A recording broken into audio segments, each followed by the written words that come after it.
Have you ever wondered why the world feels so broken? Why there's both incredible beauty and heartbreaking sorrow, often side by side? The story begins not with a bang, but with a whisper, a hush, as God shaped soil into a living soul, Adam, and planted a garden for him. A place of perfect harmony where sunlight was a gentle greeting and every river sang. In this garden, Adam wasn't alone. Eve joined him, and together they explored a world bursting with life and wonder. They walked with their Creator in the cool of the day, their relationship one of pure trust and delight. In the center of it all stood a single tree, a symbol not of restriction, but of a beautiful, terrifying thing called freedom, a choice. And for a time their story was one of perfect fellowship. But a different voice entered the garden, a smooth, sibilant whisper that planted a seed of doubt. The serpent, a master of twisting truth, asked a simple question: did God really say? It was a subtle poison, just enough to make them pause, to make them question the goodness of the one who gave them everything. And in that pause, desire took root. The fruit, once just a part of the landscape, now looked like forbidden knowledge, like power. One bite, that's all it took. The world didn't end in thunder, but in shame. A blush, a clumsy attempt to hide the sudden, awkward distance between them and the God they had loved without reservation. When God called out, "Where are you?" Their answer wasn't confession, but blame. The first cover-up. The consequences were swift and deep: pain, toil, and a broken relationship with the earth and with each other. But even in that moment of judgment, a flicker of hope was ignited. A promise was made to the woman, a strange and powerful prophecy. Her seed, her descendant, would one day rise up and bruise the head of the very serpent that had deceived them. This promise, a tiny seed of grace planted in the soil of sorrow, was the first sign that this story wasn't over. The gates of the garden closed, but the story of redemption had just begun. Outside the garden, life became a mixture of labor and longing. Humanity learned the sharp lessons of jealousy and violence as the tendency to choose wrongly was passed down through generations. To deal with the growing stain of their choices, they began offering sacrifices, rituals that were a constant, bloody reminder of the fellowship they had lost, but also a faint pointer toward a future restoration.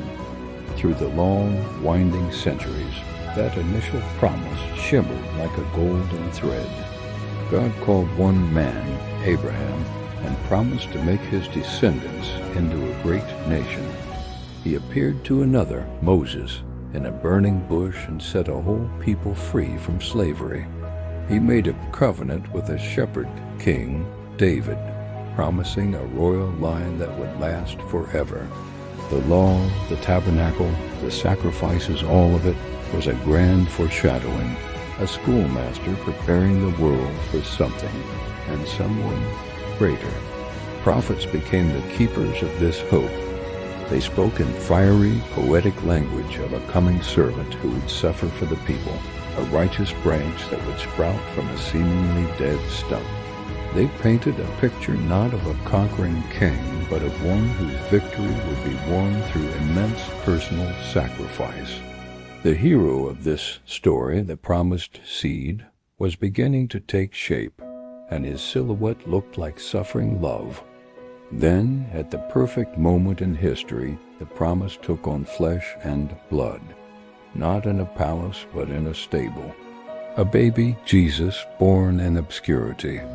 He grew up with carpenter's hands and a teacher's eyes, and when he began to speak, he turned the world's values upside down. The last would be first, he said. The meek would inherit the earth. He spoke of a kingdom that wasn't built on power and force, but on forgiveness and mercy.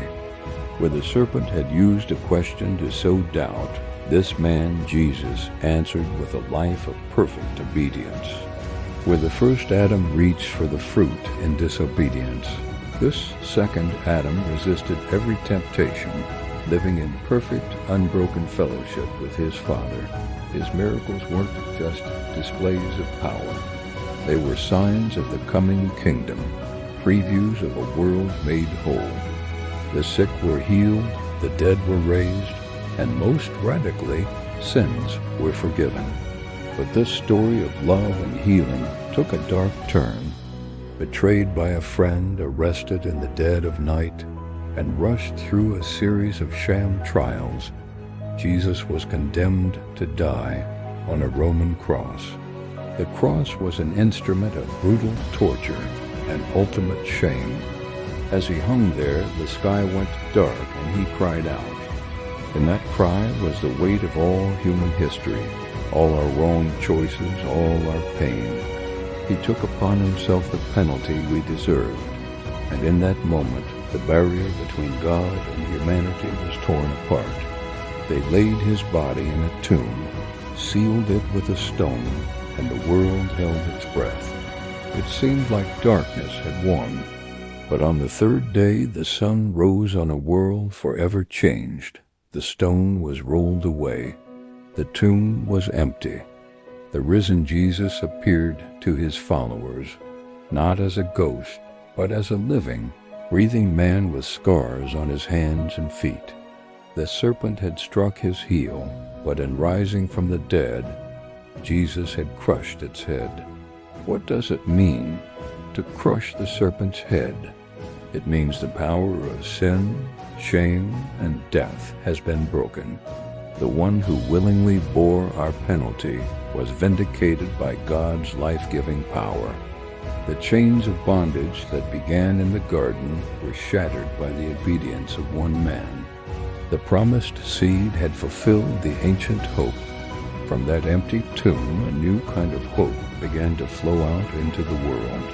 It didn't instantly erase all the pain and struggle, but it opened up a new future. It created a way back to the fellowship that was lost so long ago. Looking back now, the whole story clicks into place. The law that couldn't save pointed to the one who could. The endless animal sacrifices pointed to the one perfect sacrifice, made once for all. The prophet's words sketched a portrait of Jesus, so the story that began with a fatal choice in a garden finds its ultimate answer in a single, selfless act of love on a cross. The exile is over. The scars of our history are real, but through the promised seed, Jesus, new life is breaking through.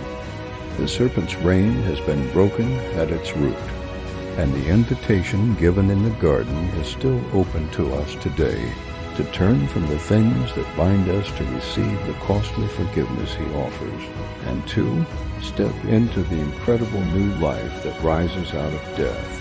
Thank you for watching. If this story moved you, please like, share, and subscribe for more.